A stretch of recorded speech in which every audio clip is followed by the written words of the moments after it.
আসসালামু আলাইকুম everyone, welcome to my রোজানাস রুমিস ডেইলি ব্লগ চ্যানেলে সবাইকে স্বাগতম। আশা করি আমার ভালোবাসার মানুষের সবাই ভালো আছো, সুস্থ আছো।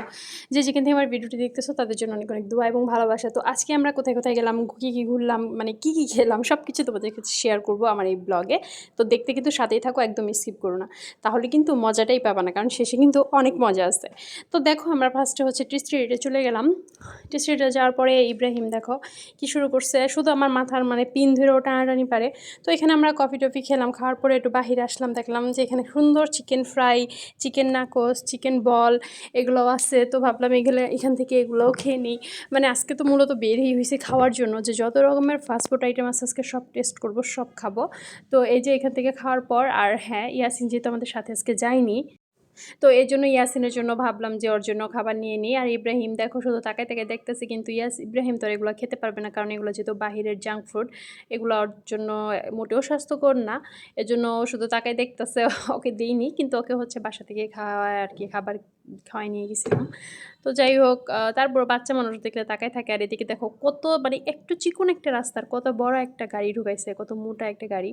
তো এই যে তোমাদের ভাইয়া হচ্ছে ইয়াসিনের জন্য পার্সেল নিয়ে এখন আমরা এই যে দেখো এখানে হচ্ছে ওভারব্রিজের নিচে কি সুন্দর ফুড কার্ট, মানে এখানেও বিভিন্ন ধরনের খাবার, কিন্তু এটা হচ্ছে স্বাস্থ্যকর, আমি অস্বাস্থ্যকরই বলবো, কারণ যেহেতু সাইডে হচ্ছে গাড়ি পার্কিং রাখা হয়, মানে গাড়ির ধোয়া যায়। আমার মনে হয় যে সামনে একটা যদি পর্দা দেওয়া থাকে তাহলে হয়তো বা কিছুটা খাবার সেফ থাকবে, কারণ বাহিরের এই খাবারগুলো জাঙ্ক ফুডগুলো কিন্তু আমরা অনেকেই পছন্দ করি। তো আমি শুধু জাস্ট দেখতেছিলাম, ভালোই লাগতেছিলো খাবারগুলো দেখতে, কিন্তু এমনি আমরা লোড। তো তারপরে গাড়িতে উঠলাম, ভাবলাম যে আবার আমরা এখন যাব আরেকটা জায়গায়, ওইখানেও যাই একটু ঘুরবো, কারণ কিন্তু মেলা টাইপের হইতেছে এটা ভার্সিটির পাশে। তো ভাবলাম যে ওইখানে যাই, ওইখানেও যাই একটু ঘুরবো। তো ওই যে গাড়ির আজকে কি হয়েছে জানো, গাড়ির সামনে বসছিলাম, কখনোই গাড়ির সামনে আমরা বসি না, কিন্তু আজকে বসছিলাম। তো তারপরে আমরা হচ্ছে আবার চেঞ্জ করে আবার আরেকটা জায়গায় যাই, এখানে যাই, এখানেও আবার খাওয়া দাওয়া করতেছি। এখানে আমি হচ্ছে এই যে সেট মেনু নিয়েছিলাম, আরও পাঁপড় ভাজা নিয়েছিল, এখানে মোমো ছিল, ফ্রেঞ্চ ফ্রাই ছিল, ইত্যাদি আর অনেক কিছু ছিল। তো খাওয়া দাওয়া পর্ব শেষ করে ভাবলাম যে একটু ঘুরে দেখি। তো দেখো ভাই রে ভাই, এগুলা কি সুন্দর সুন্দর জিনিস সাজায় রাখছে না, বোতলগুলা খুব সুন্দর। আর এখানে হচ্ছে রিং আছে কিছু হাতের। তারপরে যে জিনিসটা আমি তোমাদের দেখাবো আপুরা, তোমরা দেখলে তো পুরো অবাক হয়ে যাবা যে কি সুন্দর সুন্দর অর্নামেন্টস, এবং সর্বশেষ চুড়ি। চুড়ি পছন্দ করে না এমন আপুদের তো মানে আপু নাই বলতে গেলে, মেয়েদের সব থেকে ফেভারিট হচ্ছে চুড়ি। আর এই চুড়ির ডালা যদি কেউ গিফট পায়, আমার মনে হয় মেয়েরা এর থেকে আর কিছুই চায় না। আমি তো ভাই কিছুই চাই না, যে আমাকে বলতেছে না আমার এক্ষুনি চুড়ি কিনে দাও, এই সবগুলো চুড়ি, বলতে তুমি কি চুড়ির দোকান দিবা নাকি? আমি বললাম দোকান না দিই, কিন্তু চুড়ি আমার সবগুলোই লাগবে। পরে হাসতেছিল, বলছে নাও সবগুলো। তো যাই হোক, সবগুলো চুড়ি নেওয়া তো আমার দরকার নেই, আমার যে 2 মুঠ পছন্দ হয়েছে আমি 2 মুঠই নিয়েছি। আর আমি হাতে পরে পরে দেখতেছিলাম বারবার যে চুড়িগুলো আসলে কেমন লাগতেছে। তো এই চুড়িটা নিলাম, দেখো গোল্ডেনের উপরে একটু রেড রেড কালার আসে। তো ভাবলাম যে এই চুড়িটা নিই, এটা আমি যে ড্রেসটা পরে আসি এই ড্রেসের সাথে আর কি মানাচ্ছে, খুব সুন্দর।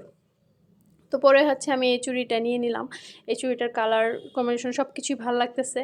তারপর আমরা আবার এখান থেকে একটু বের হইলাম, বের হয়ে ভাবলাম যে এখন একটু হাঁটাহাঁটি করি বা সামনে একটু যাই। তো দেখো এই পাশে আমি তোমাদের এখন দেখাবো এই যে ফুলের মালা, ফুল। ইস, তোমাদের ভাইয়া আমার কাছ পর্যন্ত একটা ফুল কিনে দিল না, এই দুঃখ আমি কই রাখি, বলছে বিয়ের পরে এগুলো ভুইলা যাও। তো কিছুই করার নাই, ভুইলা যাইতে হবে। তারপরে দেখো এখানে কি সুন্দর ওই যে ওগুলারে জানি কী ফুল বলে, কমেন্ট করো তো ওগুলারে কী ফুল বলে। তারপর আমি আবার একটা চুড়ির দোকানে আসলাম, এটা হচ্ছে আরেকটা জায়গা। তো দেখো আজকে আমি কি পরিমাণ ঘুরছি সেটা বলার মতো না, এক জায়গা থেকে শুধু আরেক জায়গা, আরেক জায়গা থেকে আরেক জায়গা, মানে মন ভালো করার জন্যই হচ্ছে এই একটা জায়গায় মানে ভালো লাগে ঘোরাফেরা। মানে খাওয়া দাওয়া কি ভাই, ঘুরতেই হচ্ছে মন ভালো থাকে, শরীর সুস্থ থাকে, সব কিছু মিলে আমার তো ভীষণ ভালো লাগতেছে যে মেসকে এত মানে আনন্দ পাইতেছি। আর জামাইও ঘুরাইতেছে, বলছে ঘুরো, তোমার যা যা দেখতে মন চাই দেখো। তো এই যে দেখো আমি তো শুধু চুড়ির প্রেমে পড়ে যাইতেছি, ভাইরে ভাই কেন আমাদের এত প্রেমে ফালায় এত চুড়ির দোকান দিয়া। দেখো আমি এখানেও কতগুলা চুড়ি। তো যাই হোক, আমিও এখান থেকে চুড়ি দেখতেছিলাম, এখান থেকেও আমি চুড়ি নিয়েছি। আর হ্যাঁ, কথা বলতে বলতে কিন্তু একদম শেষ পর্যায়ে চলে এসেছি। আমার এই ব্লগটি আজকে কাদের কাছে ভালো লাগলো অবশ্যই লাইক কমেন্ট শেয়ার করে পাশে থাকবা। আর যারা যারা নতুন প্লিজ চ্যানেলটাকে সাবস্ক্রাইব করে রাখবা আমার নিত্য নতুন ভিডিও পেতে। তো আজকের এই ব্লগটা কেমন লাগছে কমেন্ট করতে কিন্তু একদম ভুলো না। আশা করি তোমাদের সকলেরই ভালো লাগবে এই ব্লগটা, কারণ যেহেতু এখানে সব আপুদের পছন্দের জিনিস রাখা আছে। তো সবাই ভালো থেকো, সুস্থ থেকো, আল্লাহ হাফেজ।